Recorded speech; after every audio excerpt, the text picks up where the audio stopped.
About 3 years ago, I had, what people call the midlife crisis, the dark night of the soul, where I went through an experience that just kind of broke me. Like it broke meaning for me. It broke my sense of identity, who I thought I was, where what I thought many ideas were about in my mind. Um, and it's hard to explain what that means if you have not yet been through it. But if you're lucky enough, at some point you will go through it. Wait, stop right Um, there. So you say if you're lucky enough, just break that down because we're sitting here like Brett just said this thing broke him, it broke his belief, broke his idea of what he thought. And now he's saying if we're fortunate, we get to go through this thing. Why do you look at that as a blessing or an opportunity to go through the breaking of who you are? But before you even continue, I just want the audience to make sure they grab that. yeah, that's a great question. I mean, what I discovered in that journey is that all of us, well, I'll just speak for myself.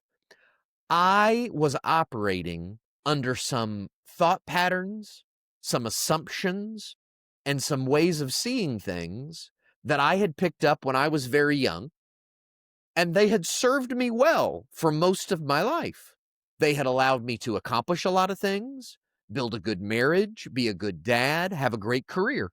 But what's amazing is that most of these ideas and concepts that we pick up in childhood are way too limiting and way too small to take us to the transcendent, limitless places that God invites us to as we mature in life. And so the invitation of a breaking, you can either fall on the ground and say everything is ruined and life is terrible, or you can say this is an invitation to more. This is a container being broken, so because the liquid within it is too expansive to hold it anymore, and it must move into a larger container. In fact, the truth is that what happened to me and the way I see it now is I spent most of my life in this beautiful vase, like putting my life energy into this beautiful vase, and it was lovely.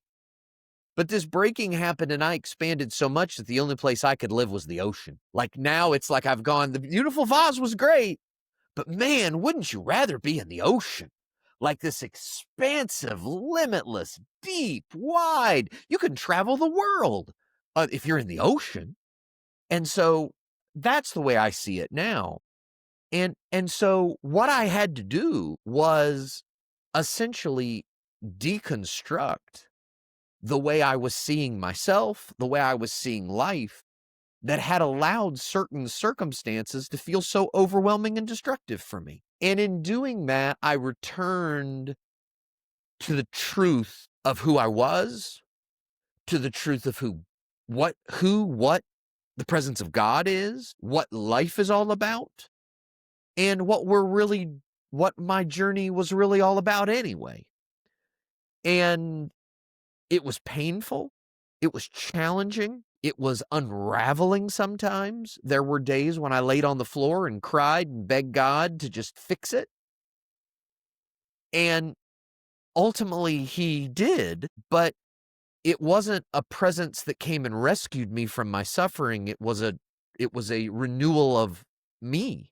It was a renewal of my mind. It was a return to my heart. And what I started to realize as I moved through that process was that so much of my suffering wasn't about what was going on out here in the world. That's the way I had seen it for so long. I had an experience, it brought up pain, it brought up fear, and my first reaction was to say, well, look what you did. You did this and it caused me to feel this way.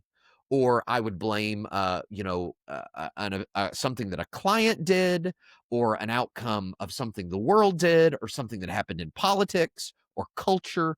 And I would be reactive and I would say, this was bad. You were bad. You're the villain. And now I'm the victim of your terrible decisions. Now, I'm still at the point where I do believe there's good and bad, right and wrong. There is loving behavior and there is hurtful, hateful behavior. I'm not saying that doesn't exist. It does.